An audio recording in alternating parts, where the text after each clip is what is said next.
अगर कोई बैंक वाकई बंद हो जाता है और आपका पैसा जमा है तो बैंक के ऊपर क्या लायबिलिटी है, कितना पैसा वो वापस कर सकता है, करेगा भी या नहीं करेगा, और करेगा तो कितना करेगा, ये आपको बताता हूं। यह बैंक में कैश जमा होता है आपका, और आप जाते हैं कैश काउंटर पर, कैशियर से पैसा लेते हैं या एटीएम से निकालते हैं। लेकिन बैंक अगर बंद हो जाए तो आपको क्या मिलेगा? आपके पूरे पैसों की बैंक कोई गारंटी नहीं देता है। बैंक में जमा सिर्फ 5 लाख रुपए तक की गारंटी है।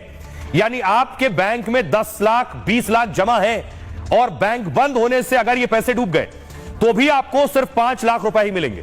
बैंकिंग नियमों के तहत 5 लाख तक का इंश्योरेंस होता है। अगर बैंक की अलग अलग ब्रांच में 5 लाख से ज्यादा जमा है तो भी बैंक के दिवालिया होने या डूबने पर 5 लाख रुपए ही मिलेंगे। अगर बैंक में 5 लाख से कम जमा है तो उतना ही मिलेगा जितना जमा है। लेकिन ग्राहकों को यह रकम तुरंत नहीं मिलती है। बैंक में जमा पैसे मिलने में 3 से 6 महीने का वक्त लग सकता है। पैसे सुरक्षित रखना चाहते हैं तो पूरी रकम एक बैंक में न रखें।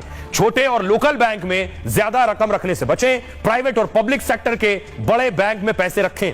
इनमें कोऑपरेटिव बैंक से बेहतर सुरक्षा मानक होते हैं। यह है बैंक का मानक। आरबीआई के फैसले से हजारों लोग बेहद परेशान हैं। एक बैंक पर बैन लगा तो हजारों की मेहनत की कमाई अटक गई है। कोई शटर तोड़कर बैंक में घुसने की कोशिश कर रहा है तो कई महिलाओं और लोगों का रो रो कर बुरा हाल है। किसी के रिटायरमेंट के 20 लाख रुपए बैंक में फंस गए। कई सोसाइटी के 40 से 50 लाख रुपए बैंक में अटक गए। किसी की बेटी की कुछ दिन बाद शादी होने वाली है, पैसा कहां से निकालें? सारी जमा पूंजी बैंक में फंसी है, लेकिन जिसे वो ना निकाल सकते हैं ना इस्तेमाल कर सकते हैं। किसी के मां बाप या रिश्तेदार अस्पताल में भर्ती है, लेकिन अब वो आगे का इलाज नहीं करा पा रहा है क्योंकि बैंक से पैसे निकल नहीं रहे, एटीएम चल नहीं रहा है। सैकड़ों हजारों बच्चों का भविष्य भी दांव पर है। अगले महीने से बच्चों की सालाना परीक्षा है, लेकिन माता पिता बच्चों की फीस नहीं दे पा रहे हैं। न बैंक से पैसे निकल रहे हैं, न चेकबुक, न एटीएम चल रहा है। यूपीआई ऑनलाइन पेमेंट का चलन बढ़ा है तो लेकिन कैश खत्म हो गया है, लोग अब कैश रखते नहीं। बैंक पर पाबंदी लगी तो बैंक का यूपीआई भी नहीं काम कर रहा, यानी बैंक में जमा अपने ही पैसों को लोग निकाल नहीं पा रहे हैं। इस बैंक में ज्यादातर मध्यम वर्ग और गरीब तबकों का खाता है। बैंक में लेन देन पर रोक लगी तो हजारों लोगों में हड़कंप मच गया है। लोगों को चिंता हो रही है कि उनका पैसा वापस मिलेगा या नहीं।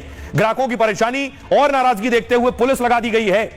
सुनिए जरा, लोगों में नाराजगी और गुस्सा भी है, परेशान भी है, बेबस भी है। करें तो क्या करें, सुनिए। आरबीआई ने न्यू इंडिया कोऑपरेटिव बैंक को बैन कर दिया। 57 साल पुराना यह बैंक महाराष्ट्र गुजरात में खूब चलता था। बैंक का जो हेड ऑफिस है, मुख्यालय मुंबई में है और देश भर में इसकी 26 ब्रांच है। इस सहकारी बैंक में लोगों के कुल 2436 करोड़ रुपए जमा है, लेकिन बैंक के ग्राहक अब अपना पैसा नहीं निकाल सकते। आरबीआई ने बैंक पर नया लोन देने या लोन रिन्यू पर रोक लगा दी।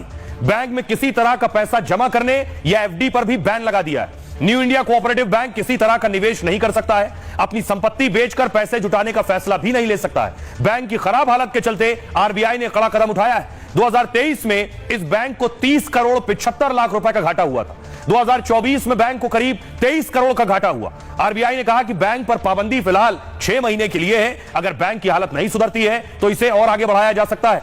तब तक एनआईसीबी बैंक के बोर्ड को भी भंग कर दिया गया है, लेकिन बैंक का न लाइसेंस रद्द किया है न इसे बंद किया है। आइए अब आपको सुनवाता हूं, सुनिए क्या कुछ कह रहे हैं अखिलेश यादव और महाराष्ट्र के सीएम देवेंद्र फडणवीस।